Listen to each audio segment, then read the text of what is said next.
보신 것처럼 윤석열 대통령이 경호처를 사병처럼 부리며 체포를 막아내고는 국민의힘 의원들에게 밥을 먹고 가란 제안까지 여유롭게 한 게 알려지며 대통령이라고 체포를 피할 수 있는 거냐, 당장 집행하라는 목소리가 커지고 있습니다. 대통령에 대한 체포영장 집행은 이제 어떻게 되는 건지 정인아 기자에게 물어보겠습니다. 자, 정 기자, 이게 결국 체포영장 집행은 경호처의 저지망을 어떻게 뚫어내느냐가 핵심인데 지금 경찰이 경호처 수장들을 모두 체포하는 강수까지 고민 중이죠. 그런데 대통령 체포하러 갔을 때처럼 경호처 직원들이 경호처 수장 체포하는 것도 막아선다면 마찬가지로 체포를 못할 수 있는 거 아닙니까?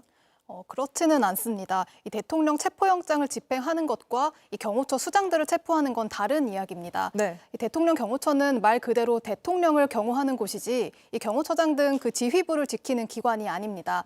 경찰이 경호처 수장들에 대한 체포영장을 발부받아 왔을 때 이 경호처 직원들이 법적으로든 조직의 논리로든 전혀 막을 근거가 없습니다. 네. 이 경호처가 경찰을 막을 경우 특수공무집행 방해 혐의로 현장에서 바로 체포할 수도 있습니다.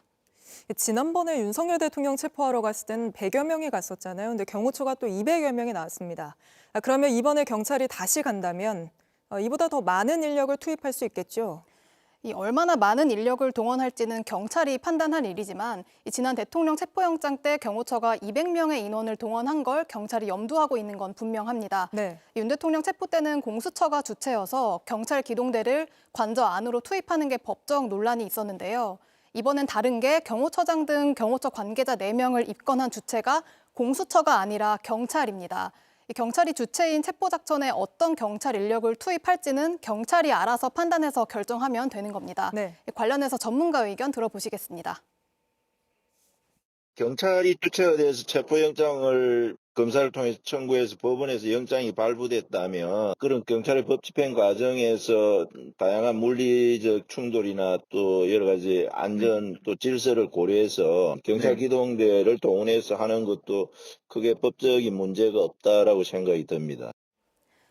이 경찰도 경호처 수장들을 체포할 때 기동대 투입은 법적으로 문제가 없다고 결론을 내렸습니다.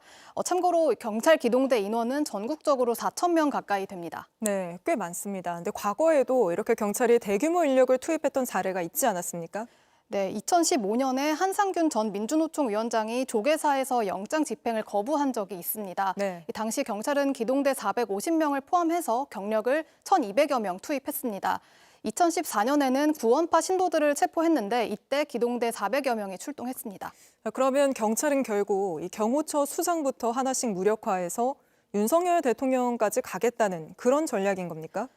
저희가 경찰의 작전을 모두 파악했다고 보기는 힘듭니다. 지금 계속 바뀌고 있을 수도 있는데요. 네. 다만 경찰은 물리력으로 막고 있는 경호처를 넘지 않으면 대통령을 체포하기가 힘듭니다. 지금 모든 고민이 그래서 경호처를 어떻게 하느냐에 집중이 돼 있는데요. 수장부터 하나씩 법에 책임을 물어서 이 지휘 라인에서 빠지게 하는 게 하나의 전략이 될 수는 있습니다. 동시에 경력을 최대한 동원해서 예상치 못한 물리적 저항을 진입하는 것도 하나의 계산이 될 수는 있습니다. 네. 경찰 내부에선 1,000명 이상의 경력을 체포 작전에만 투입할 수 있다는 전망도 나오고 있습니다. 알겠습니다. 정인아 기자와 여기까지 짚어보겠습니다. JTBC 뉴스를 시청해 주셔서 고맙습니다. 저희는 저녁 6시 30분 뉴스룸에서 뵙겠습니다.